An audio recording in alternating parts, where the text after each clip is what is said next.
قومی ٹیم کے fast bowler محمد عامر نے کرکٹ چھوڑنے کا اعلان کر دیا۔ جی ہاں ناظرین، محمد عامر نے صرف ٹیسٹ کرکٹ چھوڑنے کا اعلان کیا ہے، تاہم وہ پاکستان کے لیے ایک روزہ اور T20 کرکٹ کھیلتے رہیں گے۔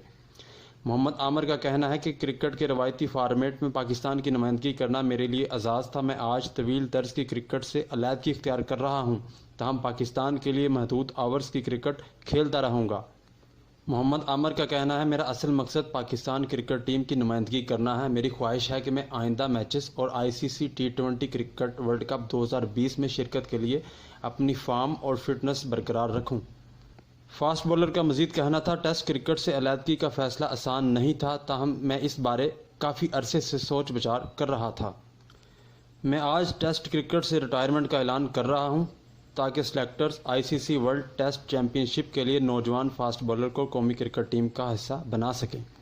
محمد عامر کا کہنا ہے، میں اس موقع پر ٹیسٹ کرکٹ میں اپنے ٹیم ممبرز اور حریف کھلاڑیوں کا شکریہ ادا کرتا ہوں۔ میں اپنے حلیف اور حریف کھلاڑیوں کے ساتھ ٹیسٹ کرکٹ کھیلنے کو آزاد سمجھتا ہوں۔ مجھے امید ہے کہ ہم اسی عزم اور حوصلے کے ساتھ مختصر دورانی کی کرکٹ کھیلتے رہیں گے۔ فاسٹ بالر نے پاکستان کرکٹ بورڈ کا شکریہ ادا کرتے ہوئے کہا، بورڈ نے مجھے اپنے سینے پر گولڈن سٹار لوگو لگانے کا موقع دیا۔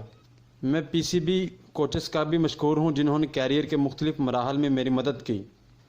اس موقع پر MD PCB وسیم خان کا کہنا ہے کہ محمد عامر کا شمار موجودہ دور کے بہترین فاسٹ بولر میں ہوتا ہے۔ بطور نوجوان کرکٹر محمد عامر مشکلات کو دور کر کے بہتر کرکٹر اور انسان بنے۔ قومی test cricket team ground dressing room میں محمد عامر کی کمی محسوس کرے گی۔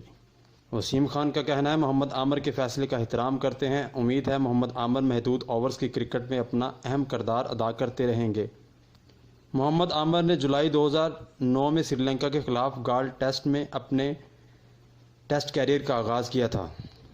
محمد عامر نے 36 ٹیسٹ میچوں میں 30 کی اوسط سے 119 وکٹیں حاصل کی ہیں۔ محمد عامر کی ٹیسٹ کرکٹ میں بہترین بولنگ ویسٹ انڈیز کے خلاف 2017 اپریل میں کنگسٹن کے میدان میں 44 رنز کے عوض 6 کھلاڑیوں کو آؤٹ کرنا تھا۔